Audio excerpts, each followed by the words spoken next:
அனைவருக்கும் வணக்கங்க. இப்போ எந்த காய்கறிலையும் இல்லாத ஸ்பெஷல் கத்திரிக்காய்க்கு தாங்க.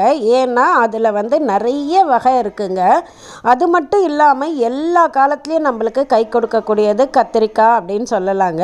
இப்போ கத்திரிக்காய் வளர்க்குறது சில டிப்ஸு நான் சொல்ல போகிறேங்க உங்களுக்கு. இப்போ நிறைய காய் எடுக்கணும்னா இப்போ இந்த கத்திரிக்காவை 1-2 நல்லா பழுக்க விட்டுருங்க. மஞ்சள் கலராக மாறணும்.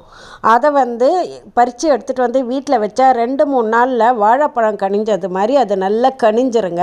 அதுக்கப்புறம் அதை தண்ணியில் போட்டு அலசி அந்த மேலே இருக்க அந்த திப்பியெல்லாம் எடுத்துட்டிங்கன்னா அடியில் விதைகள் தேங்கிருங்க.